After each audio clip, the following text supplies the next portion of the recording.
management systems is that we are to have made full payment in the amount of $57,031 by Monday, February, actually that would be Monday, February 9th of 2026, I apologize. With that amount, the Lorain County Commissioners have put out a press release earlier today saying that the assertions of the Lorain County Deputies Association and my office were incorrect. Well, I'm here to dispute those facts that the Commissioners have put out regarding the Enterprise Fleet Management Program. First of all, the Fleet Management Program is a program which is operated by the County Commissioner's Office and is adopted by many of the offices of the elected officials here in Lorain County, the Sheriff's Office being one of them. Back in 2025 at the end, we had met with the commissioners, Commissioner Riddell specifically, and Casey Saunders, who is the budget director for the commissioners, about our 2026 budget. Prior to that, in November, we had informed the commissioners that the amount of money needed for the line item budget for enterprise would be about $600,000. If anybody wants to go back and watch that YouTube video from our budget hearing, you will hear the commissioners state the line items look fine, and it looks like we can live within this. Then what happened was that this $600,000 is actually based on a 2024 contract that the commissioners have signed with Enterprise regarding providing fleet vehicles to Lorain County. The commissioners then, without our knowledge, lowered that $600,000 line item down to $346,000 in the lease item obligation. Of that $346,000, we were finally made aware of this in January. What happened was, too, is that the commissioners also alleged that their deputy administrator, Karen Perkins, had a, quote, brief call with Enterprise Fleet Management regarding a $13,583 balance that we had at the end of last year. Well, we didn't have brief calls with Enterprise. My administrative assistant, Angela Hammond, had several calls with Enterprise stating that due to rising cost over the budget in 25, we were going to be short $13,500 on the budget for the Enterprise project. We had reached out to Enterprise and had come to an agreement with Enterprise that we would make that $13,583 payment in January of 2026. That was agreed upon by Enterprise. What we received yesterday was a letter from Enterprise, which is a notice of default. So much to the chagrin of the Deputy Administrator, Karen Perkins, it does say in here that we were supposed to take the vehicles to an address in Middleburg Heights, Ohio, to avoid any transportation fees, late fees, or anything else that the Sheriff's Office would be responsible to. This was in order that they were repossessing our vehicles if we did not pay them by Monday, February 9th. So with that in mind, I also want to be making you aware of is that the funds that the commissioners alleged that they approved in December of 2025 were not made available to us until January 19th. With that, we created a purchase order for $600,000 to Enterprise. That was because we were told that the line item was fine back in November. So what happened was that this shortfall was realized and that we had to create another purchase order instead of the $600,000 to $346,000 to realize the amount of money that the commissioners stated was available to us. In addition to that, the commissioner stated that the budget was approved in December of 2025. Well, then why were we still having recorded and also documented budget meetings until January 14th, when we were requested by Commissioner Riddell and Casey Saunders to adjust our fleet management budget? We already thought we were at $600,000. So therefore, they say the budget was approved on the 19th of December. We were meeting again on January 14th after this budget approval process. We cannot make payments based on the purchase orders that were originally approved until this morning. We did not receive purchase order budget approval authority from the Commissioner's Office, Budget Office, until this morning. We then immediately reached out and spoke with the Lorain County Auditor's Office, and what I am in possession right now is also 2 checks that will be sent via probably FedEx to Enterprise to make the payments in the total amount of $57,031, and we will make that payment today. In addition to that, I raise this issue and ask you to come here today because we do have an issue going on in Lorain County right now, which is disagreements between many of the elected public officials in the county and the county commissioner's office. This was no more made coming to light than a Cleveland.com article yesterday that Commissioner David Moore demonstrated that the budget cuts to the Lorain County Auditor's Office were believed to be punitive. cutting the budget to the county office that fulfills requests for payments, forcing staffing cuts and furloughs, delays those payments to every business who have, in good faith, provided goods and services to the county. So we have done our due diligence. My office has been extremely frugal. My office has been extremely responsible over the course of the last year, and we continue to do so. So I take great disdain for the record that was put out by the commissioners today in their response to this certain incident. This is not on the fault of the Lorain County Sheriff's Office. This is 3 elected officials that have a problem getting along with many other elected officials in the county, and the games need to stop. So with that in mind, I will take anybody's question here today. Yes, sir. How did we get here? We got here because, in my opinion, is that we have a budget process in which the commissioners are fully within their purview to align with that budget process.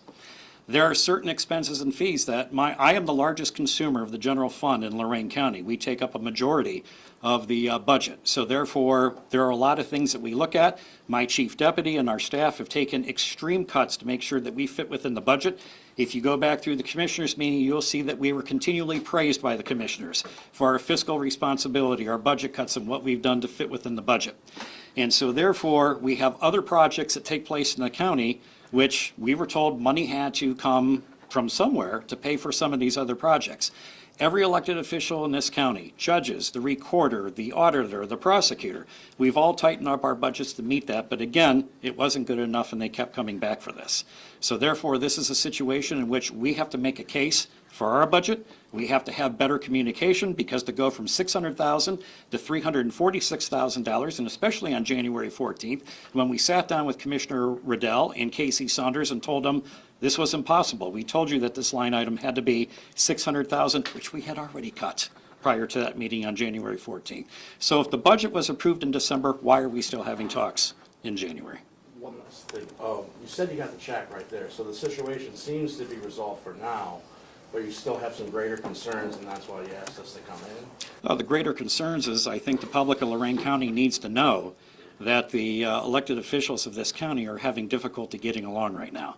I know that they will want to blame that on me. Each elected official is responsible for their own comment, but yes, I have a problem with our 3 commissioners right now. Anybody else? Yes. So when the commissioners put out their statement, they called this a manufactured crisis. Do you have a response to them calling us that? I don't say getting a letter that says notice of default from our fleet management company a manufactured crisis. We acted on this crisis. We have to protect the 322,000 residents of this county. And when I'm told that 41 of my vehicles are going to be repossessed, leaving me with 35 at that point in time, we have to take action to make sure that our shifts are appropriately covered, that our deputies can respond to calls in this county for the safety of the county. And so therefore, I had from yesterday to Monday to figure this out. So I call it a crisis, but not a manufactured one. Yes. Did you speak to the commissioners over the phone or anything like that before taking this public? About 45 minutes after I got this notice, I had spoken with Commissioner Gallagher about this. And as a matter of fact, this isn't the only issue that I spoke to Commissioner Gallagher about. We also have an issue regarding the employees' FSA accounts in regards to their insurance as well. We want to talk about irresponsibility in regards to how that was handled. That's for another day to discuss that. But I discussed that issue, which he was trying to handle for us. And to Commissioner Gallagher's credit, he was working, on that project to make sure that it could get fulfilled. I then advised him of this. And I said, this has to be addressed as well. But I said, we have to put notification out to our people that we have to address this because we're getting our fleet repossessed.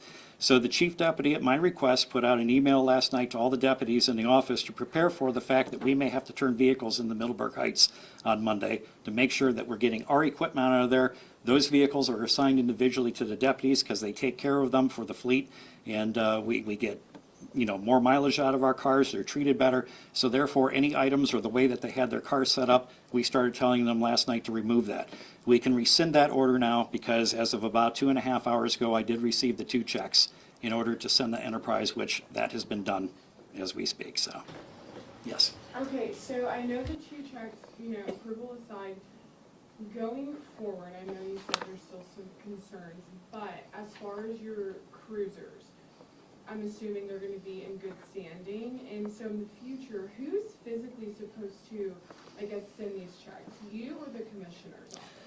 Well, ironically, we are in a age that we can use Venmo, we can use Cash App, we can do anything else. We do not have an electronic method to send the monies. Now, they'll probably blame the auditor's office on that. Somebody will be blaming the commissioner's office on that, but we don't have any ACH transaction. We could have sent this money electronically today to take care of that. We literally have to get a purchase order, we have to get the approval on that purchase order, and then we have to actually get the approval to send the check. The auditor's office then sends the check to us, we then mail the check out. Now, believe it or not, that is the fastest in government history. From the date that we got the default notice yesterday to this morning was probably the quickest this county has ever seen a check issued in the history of Lorain County. So, Voters and residents expect that their public officials and elected officials will get along. What are you going to do to make sure that things like this don't happen in the future? we have to improve communication, and that is from our office, which if you've seen us appear at meetings, we're very transparent with our budget. We've kept the commissioners well-informed and the public well-informed of what we do with our budget. And I know myself and other public officials in the county would expect the same thing coming back from the commissioner's office as well. So therefore, the residents of Lorain County deserve a mature approach to their public officials getting along, constant communication. We have email, we have telephones, there's no reason that this should have taken place or this should have happened. The residents of this county expect better, and they have gotten that from the sheriff's office, and they will continue to get that from the sheriff's office. Marty Gallagher says you should apologize to him and to the public for this manufactured crisis. I have no apology for Marty Gallagher or the other two commissioners, but I do apologize to the public. The fact is that we couldn't get this payment out soon enough. We do everything we can to make sure that we're fiscally responsible. There's a question back over here. How many cruisers in total do you guys have here? Well, right now, we are looking at approximately 78 cruisers that we utilize on a regular basis. That also doesn't include some cars for corrections that they use for transport. We also have with our task force also, we have unmarked vehicles for that as well. So were the 41 that were kind of in that might be repossessed, were they just specific deputies cruisers, or were they also some of the other vehicles? As far as I know, probably 90-95% of them were marked deputies cruisers. There's probably one or two that were unmarked vehicles. So I don't know the exact answer on that, but that's what I'm going to assume. Okay, yes, So how long does this carry you through, this payment that you're sending in today? 1 month. Right. Are you worried about next month? Oh, I don't think so after today. Are there any other financial landmines coming up with other things? I think we have some financial landmines that we are trying to address with the commissioners. One of them includes our Deputies Association filed a class action grievance against me. I can't control the payments of the FSA accounts or anything else. That's something I know that it was a grievance was filed, and we could probably, I'm more prepared to talk about this today, but I know that issue is going to be coming down the road as well. Anyone else? All right, thank you all very much, and I appreciate your time today. Could we get some video of that, the letter from Enterprise that you have up there? Actually, would you like several copies of it made? And Yeah. okay, yeah. I did have one more question. How has your relationship been with the commissioners, from the beginning to today? Has it changed? I think it's been very professional. We have been very communicative with the commissioners as well as all other elected officials in the county. We look to all the other elected officials that they're our clients, like the residents are in the county. So we want to make sure that everybody's served appropriately. And so with that in mind, we make sure that we communicate, but when we're not reciprocated, that's where the issue comes. And, today, or I should say yesterday, when we got notification that our fleet was 41 cars of our fleet were going to be repossessed. Well, that causes a little ire to any elected official, so. Thank you. Okay. And Inspector Van Zandt will have those copies. Oh, actually, We want to redact the account number? yes, please. Unless you guys want to pay our bill. Start a GoFundMe for the cruisers. Right. Speaking of GoFundMe for the cruisers, I do have to say that the outpouring of support by the community has been absolutely phenomenal, to including we've had private individuals and businesses reach out to actually say that they would make the lease payment if the county didn't make it today. They, support our deputies wholly. We've had a very good relationship with the community, with our deputies and how they respond. And to have a couple people reach out and say, I'll make the lease payment was very touching, so.